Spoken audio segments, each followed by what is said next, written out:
बिस्मिल्लाहिर्रहमानिर्रहीम। अल्लाहुम्मा सल्लि अला सय्यिदिना व मौलाना मुहम्मदिन मअदनिल जूदि वल करम व आलिहि व सहबिहि व बारिक वसल्लम। मेरे प्यारे दोस्तों, भाइयों, बुज़ुर्गों, माँओं, बहनों, जो अभी मैं आपको वजीफ़ा बता रहा हूँ, जो मेरे भाई मेरी बहनें परेशान हैं औलाद के लिए, ख़ास तौर पे ये औलाद के लिए है, क्योंकि हर इंसान चाहता है कि मेरे घर में भी फूल हों, जो उनकी खुशबू में लूँ, उनसे उनके साथ मेरी ज़िंदगी अच्छी गुज़रे, रौनक हो जाए घर में। तो कई मेरी माएँ बहनें ये सवाल करती हैं कि क़ारी साहब ये वजीफ़ा बता दें कि औलाद के लिए। तो आज मैं आपको ये वजीफ़ा बताता हूँ। एक बात याद रखिएगा आप, कि जिसके घर में बेटियां ही बेटियां पैदा होती हैं, जिनके घर में लोग ये भी कहते हैं हमारे बेटी बेटी होती है, बेटे बहुत कम हैं, बेटे होते ही नहीं हैं, तो उन माँओं और बहनों के लिए, भाइयों के लिए, कि कभी आप ये दिल में बात नहीं रखना कि यार हमें कोई परेशानी होगी, हमें अल्लाह औलाद नहीं देता, बेटे नहीं देता। बेटे भी आपको इंशाअल्लाह अता करेगा। मैं आपको एक छोटा सा अमल बता रहा हूँ, ये मेरी ज़िंदगी का एक तजर्बा है।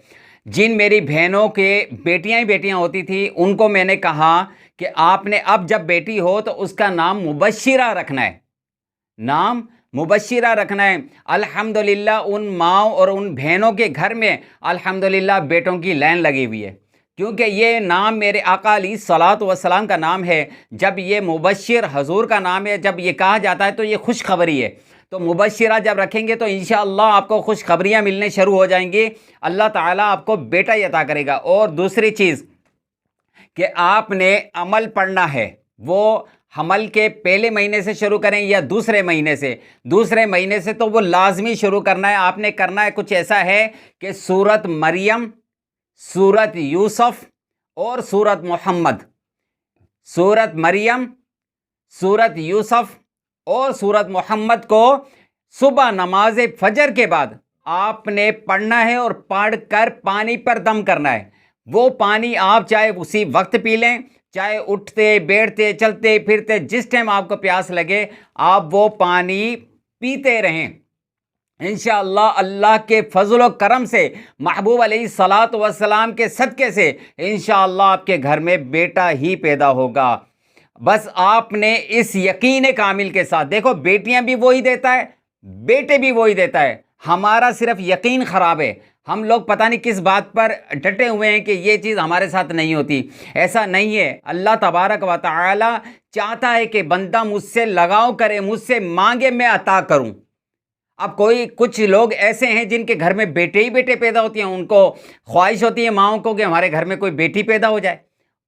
अब देखें ना, जिनके घर में बेटे हो रहे हैं उनको बेटियों की ख्वाहिश है, जिनके घरों में बेटियां पैदा हो रही हैं वो कहते हैं हमें बेटे अता कर दो। तो अल्लाह पाक अता करने वाला है यकीन कामिल के साथ। ये कुरान पाक में कोई शक नहीं है, किसी सूरत में कोई शक नहीं है। आप ये पढ़ना शुरू करेंगे, सूरत मरियम है जिसे पढ़ेंगे आप, सूरत यूसुफ है और सूरत मोहम्मद सल्लल्लाहु अलैहि वसल्लम। ये सूरतें आपने पानी पर पढ़नी है, दम करना है, अव्वल व आखिर दुरूद शरीफ पढ़ें 3-3 मरतबा, और ये पानी आप पूरे दिन पिएँ। इंशाअल्लाह अल्लाह के फजल व करम से आपका बेटा बहुत खूबसूरत पैदा होगा, इतना ज़हीन होगा कि आप सोच नहीं सकेंगे। आपने यही अमल करना है, इसको छोड़ना नहीं है। देखें डॉक्टर के पास आप जाएंगे, आपको वो कहेगा 9 महीने का आप कोर्स कर लें, आप उसकी बात मान लेंगे। जब अल्लाह तबारक व तआला ने फरमाया कि ये सूरतें पढ़ेंगे तो तुम्हारा काम हो जाएगा, तो फिर अल्लाह की बात क्यों नहीं सुनते? हमें क्यों नहीं समझ आती बात? हम डॉक्टरों के लिए तो अपने लाखों रुपए भी खर्च करेंगे 9 महीने के लिए, डॉक्टरों के पास चेकअप के लिए भी जाएंगे, जब वो बुलाएगा इंजेक्शन भी लगवाएंगे, दवाइयाँ भी लेंगे। लेकिन ये जो दुआ और दवा अल्लाह तबारक व तआला ने कुरान में उतारी है ना, इससे हम बहुत दूर हैं। मेरी माओ और मेरी बहनों, मेरे भाइयों, सिर्फ इस पर तवज्जो कर लें, इंशाअल्लाह देखना बरकतें ही बरकतें कैसे आपके पास पहुँचेंगी, आपके हक़ में कितनी बरकतें रहमतें अल्लाह ताला नवाजेगा। बस अल्लाह तबारक व तआला की बारगाह में दुआ है, जो मैंने आपको बताया, आपने सुना, इस पर अमल करने की तौफ़ीक़ अता फ़रमाए। वमा अलैना इल्लल बलागुल मुबीन।